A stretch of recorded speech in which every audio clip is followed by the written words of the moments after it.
Jaitapkar builders and developers 20 वर्षांपासून गृहस्वप्न साकार करणारं एक नातं विश्वासाचं. स्वाभिमान पक्षाचे संस्थापक माजी मुख्यमंत्री नारायण राणे यांनी धनगर बांधवांना आरक्षण मिळवून देण्यासाठी प्रयत्न करणार असल्याचा शब्द दिलाय. आपण मंत्री असतानाची व आताची परिस्थिती याची तुलना करा. या सरकारनं लोकांचा विश्वासघात केलाय असा घणाघात राणे यांनी केला. पाहुयात कुडाळ गोटोस येथील सभेत काय म्हणाले नारायण राणे. आपल्या गावामध्ये आल्यानंतर या हॉलचं उद्घाटन तुम्ही माझ्या हस्ते केलं. धनगर समाजाने हा हॉल बांधायला प्रवृत्त केलं आणि सिंधुदुर्ग जिल्हा परिषदेने या हॉलसाठी पैसे दिले. बांधून फार चांगली गोष्ट झाली की त्यामुळे आपल्याला आज या हॉलमध्ये सभा घेता आली, सभेमध्ये बोलता आलं, विचार देता आले. हे विचार विकासाचे असतील, प्रबोधनाचे असतील की ज्या विचारातून आपल्याला भविष्यात वाटचाल करता येईल. धनगर समाजाच्या मोठ्या प्रमाणात इथे लोक राहतात आणि त्यांच्या त्या व्यथा एक मागणी आहे सरकारकडे की त्यांना त्यांच्या समाजासाठी आरक्षण द्यावं. आणि राज्यभर आंदोलन सुरू आहे. सरकार सांगते की आम्ही तुम्हाला आरक्षण देऊ. बांधवांनो, कालच मराठा समाजाला आरक्षण दिलं गेलं. मराठा समाजाने महाराष्ट्रात झुंज दिली, मोठमोठी आंदोलनं केली, मोर्चे काढले, सभा घेतल्या आणि त्यामुळे सरकारला आरक्षण देणं भाग पडलं. मी तुम्हाला खात्री देतो,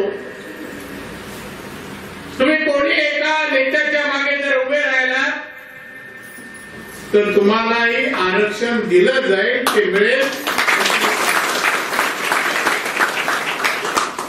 तुम्हाला महाराष्ट्र राज्यातून तुम्हाला आरक्षण द्यावं म्हणून शिफारस केंद्र सरकारकडे लवकरच केली जाईल आणि तुम्हाला आरक्षण देण्याचं काम केलं जाईल. मी तुमच्या आरक्षणाबद्दल राज्याच्या मुख्यमंत्र्यांशी मी स्वतः बोलले. मी मराठा आरक्षणानंतर धनगर समाजाला पण आपण आरक्षण द्यावं, तर तो समाज अतिशय गरीब आहे. मी पाहतोय इथे बसतील लोक, इथे बसले, तिथे बसलेले, काय स्थितीची जीवन जगत असतील ही परिस्थिती मी अनुभवतो. आणि म्हणून बांधव या परिस्थितीवर मात करायला शैक्षणिक आणि सामाजिक क्षेत्रामध्ये प्रगती व्हावी, आर्थिक प्रगती व्हावी म्हणून आरक्षणाची आवश्यकता आहे आणि ती मिळावं असं माझे स्वतःला वाटतंय आणि लवकरच मिळेल ही खात्री आहे. बांधवांनो,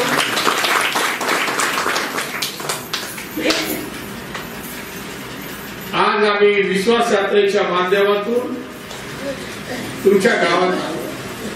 अनेक जण प्रश्न विचारतात, विश्वास यात्रा का, काय गरज आहे?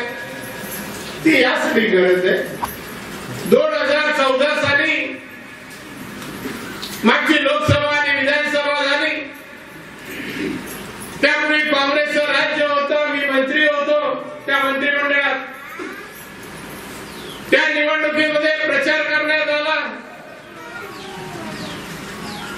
की तुम्ही आम्हाला निवडून द्या, आम्ही महागाई कमी करू.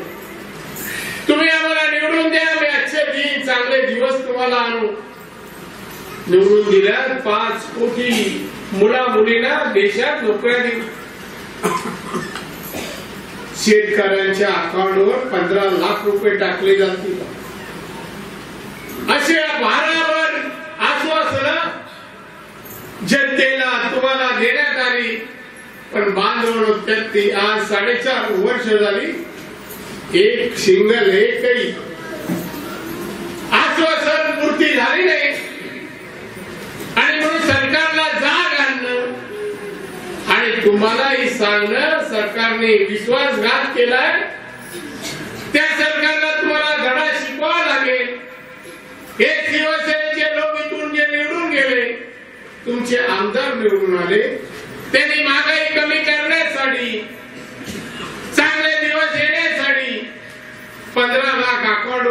देण्यासाठी काय प्रयत्न केले, कधी प्रयत्न केले काही किंवा काय करतो, बोलता तरी येतं का त्या विधिमंडळात?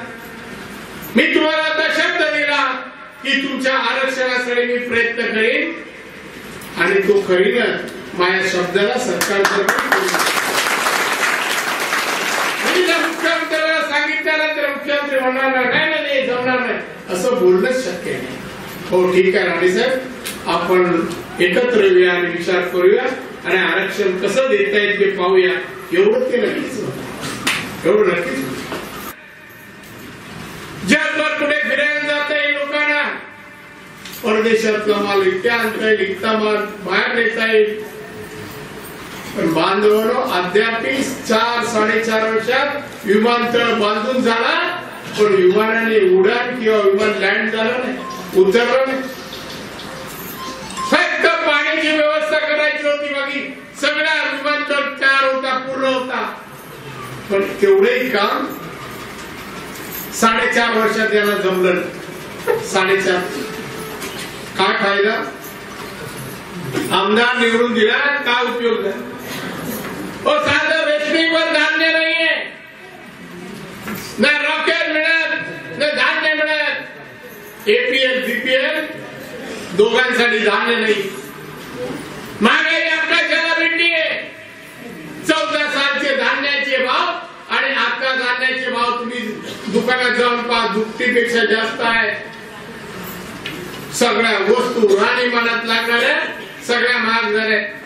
याला कोण जबाबदार? जबाबदार खरे आपण आहोत, ते आपणच निवडून देतोय, आपणच याला निवडून देतो. मग बांधवांनो तुम्ही विचार करावा, झालेली चूक आहे ती सुधारायची की नाही यासाठी विश्वास आहे. तुम्हाला विश्वास द्यायला आलोय. परत अशी चूक करू नका. विकास करायचा असेल आम्ही समर्थ आहे, महाराष्ट्र स्वाभिमान पक्ष समर्थ आहे.